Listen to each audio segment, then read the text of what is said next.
On va recommencer donc, pour cet après-midi de travail. Donc, j'appelle les experts de la table ronde qui va commencer pour continuer sur le contexte sociétal et environnemental. Donc, Andreas Jude, oui, alors il manque Gilles Séraphin et Maria Hernandez Mora.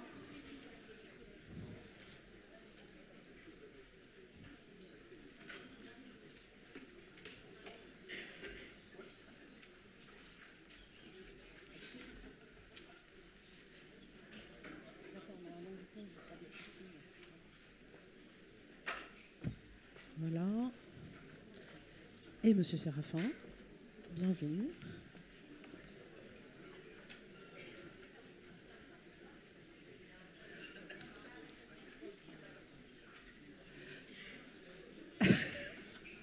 Alors, on va commencer pendant que l'amphi s'installe. Et donc, nous appelons le premier intervenant, donc Monsieur Séraphin, pour 10 minutes d'intervention.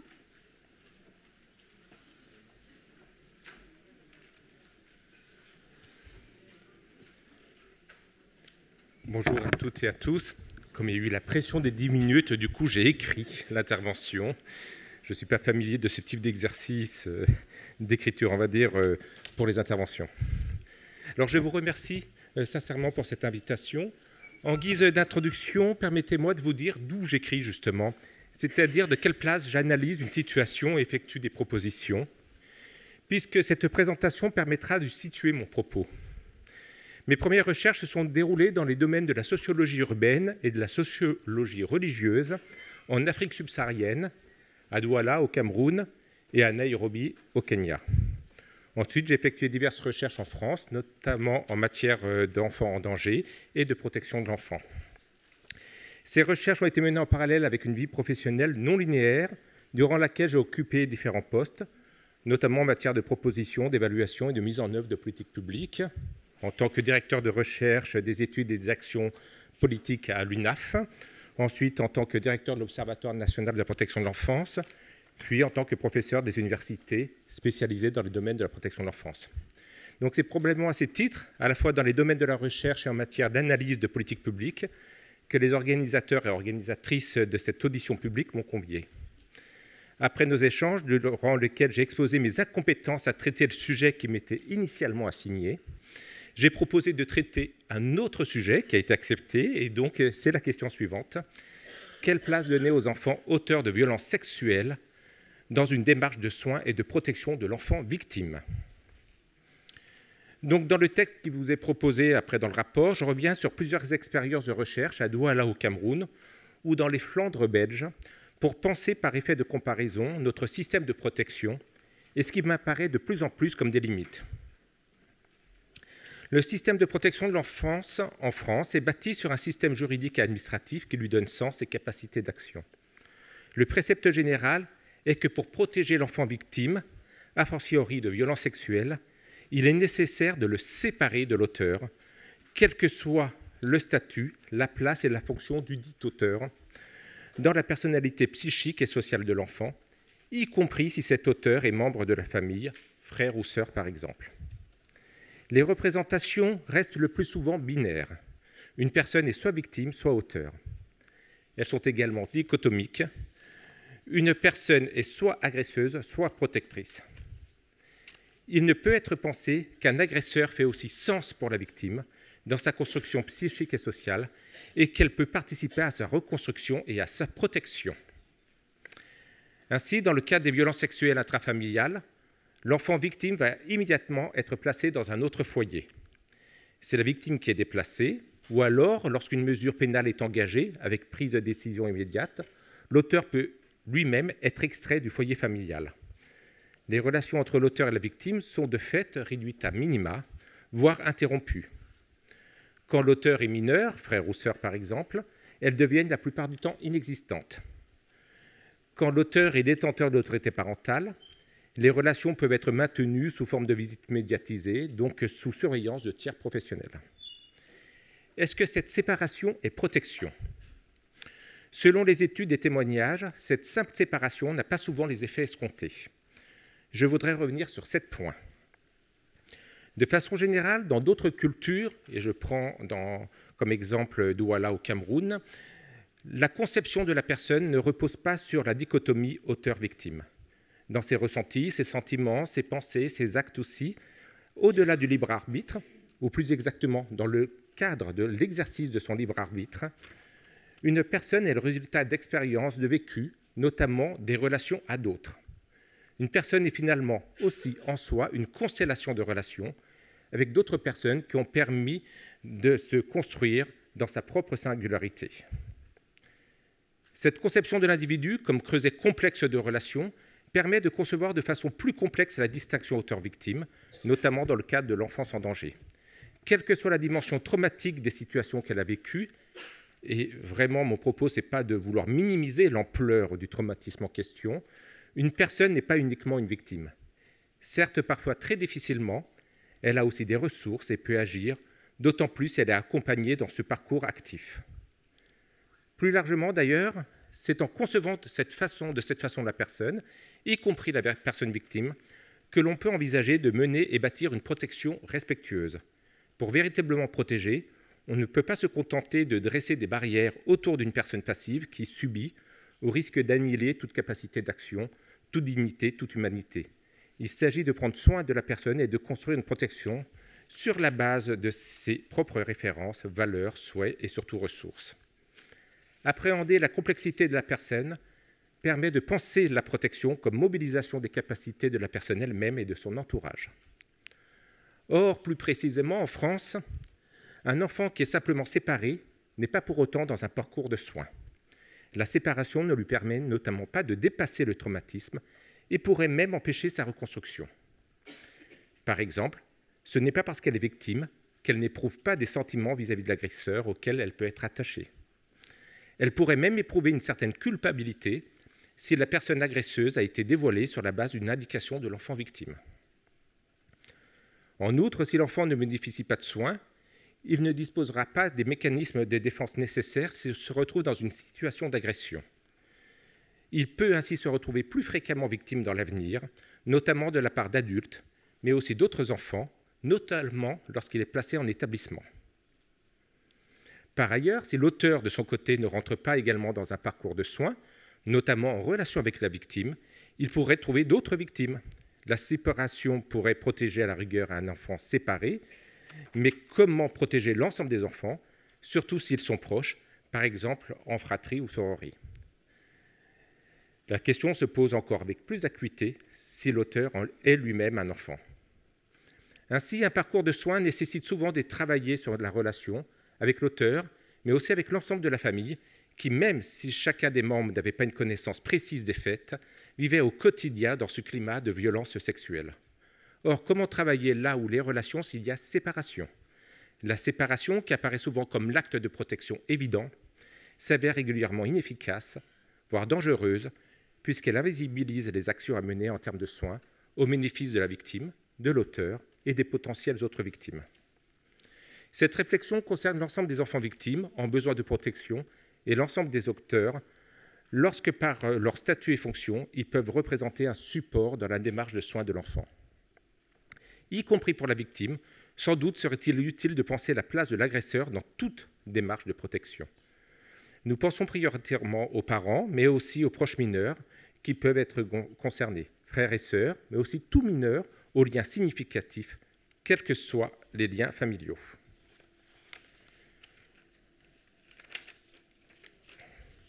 Toutefois, au-delà de la révolution, c'est la dernière page. Toutefois, au-delà de la révolution anthropologique que cette nouvelle approche induit, et en France, il paraît toujours difficile, voire scandaleux, de penser à préserver un rapport entre l'auteur et la victime, des questions pratiques se posent. L'exemple de la Flandre belge, qui s'inspire de la justice restaurative, peut s'avérer riche en enseignements. Donc, je détaille cet exemple dans le texte, mais je voudrais en tirer aussi quelques conséquences. L'accompagnement nécessaire, aussi bien pour la victime que pour l'auteur, nécessite tout d'abord du temps.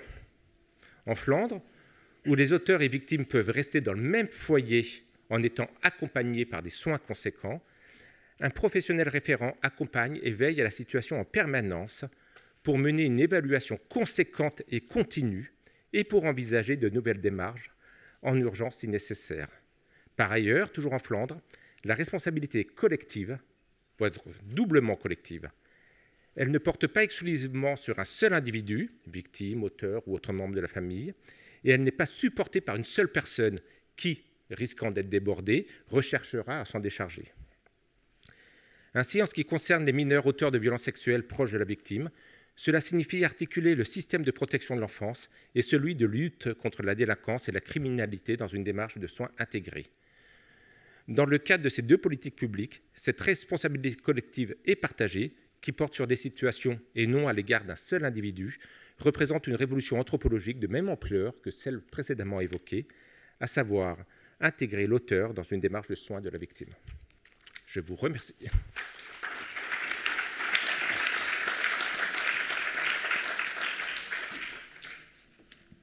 Merci. Nous allons donc proposer des questions pour 10 minutes donc, au comité d'audition. Merci. Merci beaucoup. Merci pour votre texte et votre exposé qui, c'est moi, c'est moi pour la commission, qui reprend très précisément ce que vous avez écrit. Et on a bien compris, en vous lisant et en vous écoutant, que ce que vous proposez va à l'encontre de la doctrine française. Là, vous parlez même de quelque chose d'anthropologiquement très, très, très différent. Et donc, notre question, c'était de savoir quels sont les leviers, à votre avis, qu'on pourrait utiliser pour que cette expérience, que vous décrivez très bien pour la Flandre, soit promue également en France. À votre avis, comment faire pour que ça puisse au moins être expérimenté en France au vu de la posture majoritaire qui est qu'il faut séparer les victimes des auteurs. Merci beaucoup. Alors, bien évidemment, je vous remercie pour cette question. En fait, je pense que la comparaison avec d'autres aires culturelles est très intéressante. Alors, dans le texte, c'est avec le Cameroun, mais aussi avec les Flandres belges. Et ce qui me paraît intéressant avec les Flandres, c'est que c'est à 1 heure de Paris, en TGV. C'est aussi tradition catholique, la Flandre. Donc, c'est assez intéressant. Or, il y a vraiment une autre conception, vraiment, du soin, de l'accompagnement apporté. Quand je disais que l'enfant peut rester dans le foyer et l'auteur peut rester dans le foyer, alors il y a plein de conditions, il y a plein même d'alertes. Hein. Il ne faut pas, bien évidemment, qu'ils soient tous les deux seuls dans le foyer. Il faut aussi que l'auteur reconnaisse cela et soit actif dans cette démarche de soins et volontaire et incorpore. Donc, il y a toute une série de conditions. Mais il y a 2 autres conditions aussi qui sont absolument nécessaires, et c'est ma conclusion. C'est qu'il y a le temps pour accompagner, c'est-à-dire que lorsqu'il y a un référent, le référent peut dire à ses collègues, bon, ben, écoutez, là, la situation est compliquée, prenez là les autres dossiers dont je m'occupe, et je vais m'occuper pendant 1 mois que de cette situation. Et le référent va faire aussi le lien avec les différents professionnels, etc. Donc, c'est du temps et la responsabilité est véritablement partagée. C'est-à-dire qu'on ne délègue pas, ce n'est pas parce qu'une autre personne, un autre professionnel va s'occuper de la situation que tout d'un coup, c'est lui qui a la responsabilité de la situation. Ce n'est pas parce qu'on fait appel à des professionnels que tout d'un coup, on se décharge. Donc, ce sont les 2 conditions qui me paraissent absolument nécessaires. Alors, est-ce que, pour autant, des leviers en France ? Si dans la salle, je dis qu'il faut du temps et qu'on peut se décharger pendant 1 mois, par exemple, et puis que la solidarité, il y a une certaine solidarité dans la responsabilité et que ce n'est pas en silo entre différentes institutions ou différents professionnels, vous allez me dire que les leviers, on ne les voit pas trop. Donc, je pense que ce sont plutôt des conditions. Mais cela s'est fait avec un pays qui a vraiment, je dirais, grosso modo, la même culture que la nôtre. Donc, c'est possible. Et moi, il y a quelque chose qui me trotte toujours en tête. Une fois qu'on a séparé, on pense qu'on a protégé. Or, lorsqu'on voit le nombre de violences, par exemple, sexuelles dans les établissements, par exemple, non, les enfants ne sont pas protégés. Donc, on n'a pas construit des défenses. Donc, on a failli. Donc, il faut quand même s'inspirer d'autres choses. Et voilà, c'est aussi bête que cela, malheureusement, comme constat. On va prendre une autre question. Il y a 2 questions et après on s'arrête. Bonjour. Alors, j'ai une question. Vous avez affirmé que, en parlant sans spécifier que vous abordiez la question des enfants, en tout cas à ce moment-là, vous l'avez spécifié par la suite, vous avez dit que la séparation victime-agresseur est inefficace et dangereuse. Quelles sont vos sources scientifiques, s'il vous plaît, que je puisse en prendre note? Oui, alors effectivement, ma difficulté, par exemple, c'est que j'ai voulu voir un peu comparer les effets, par exemple, dans le système flamand et le système, on va dire, français. Et effectivement, comme on n'a pas les mêmes références, il n'y a pas de comparaison qui existe. Alors c'est vrai que là, dans le propos à l'audition, ça se veut un petit peu, un petit peu, catégorique, voilà, merci. Dangereuse, ça va très loin. Inefficace, oui, je le pense. Quand je vous disais, quand on voit le nombre, les enfants qui sont victimes, par exemple, de violences sexuelles intrafamiliales, et après qui se retrouvent à nouveau victimes dans d'autres situations, c'est qu'on a quand même un gros souci. Et là, il y a vraiment différentes sources. Donc, c'est pour cela que je parle d'inefficacité. Mais pour parler d'inefficacité, il faudrait comparer avec d'autres systèmes plus efficaces. Et là, on a une difficulté de comparaison. Et effectivement, par exemple, avec ce qui serait vraiment intéressant, c'est d'avoir sur des cohortes d'enfants vraiment qui ont subi les mêmes types de violences dans différents systèmes et de voir justement après, sur une longue période, quelle est donc leur situation, notamment en termes de santé mentale. Donc j'ai bien conscience que je réponds peu à votre réponse, en tout cas pas une réponse affirmative malheureusement. Il y avait une autre question là, qui va être la dernière question.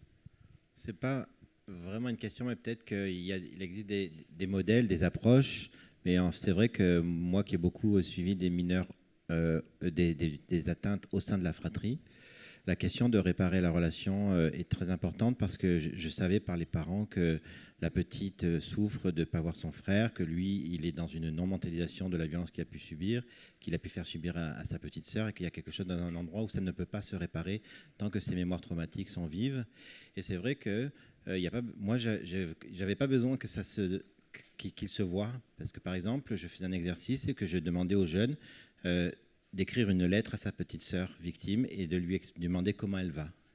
Et rien que ça le désorganisait. Et on le filmait et on le filmait et on l'aidait à accompagner un discours plus cohérent, plus régulé, plus sécure autour de réhabiliter l'empathie. Comment tu te sens, ma sœur, de ce que j'ai pu te faire. Donc ça, c'est un travail pragmatique, concret, qui pouvait être mis en place et qui n'avait pas besoin qu'il voie sa sœur. Et par ailleurs, au Centre Edo, en fait, on a plusieurs thérapeutes qui peuvent travailler l'un sur une sœur, et puis plus tard, finalement, le frère va venir, et parce que finalement, on a su que dans leur enfance, ils se sont agressés. Enfin, il y en a un qui a agressé l'autre. Et finalement, ce qui est intéressant, c'est qu'ils sont très en demande de réparer ce lien, et que ce qui est fondamental et qui fonctionne bien, c'est l'interconnexion de la problématique dans le psychisme des intervenants. Finalement, c'est pas tant qu'on retrouve la victime et l'auteur, c'est comment notre psychisme il est interconnecté sur cette problématique qui va rendre le système opérant et dynamique. Et à un moment donné, en fait, ces patients-là, qui ont été suivis individuellement et qui se sentent solides et plus sécures, ils peuvent à nouveau se rencontrer sur ce sujet avec un thérapeute dédié. Et ça, c'est un autre modèle. Donc, c'était plus pour compléter votre observation. Merci beaucoup.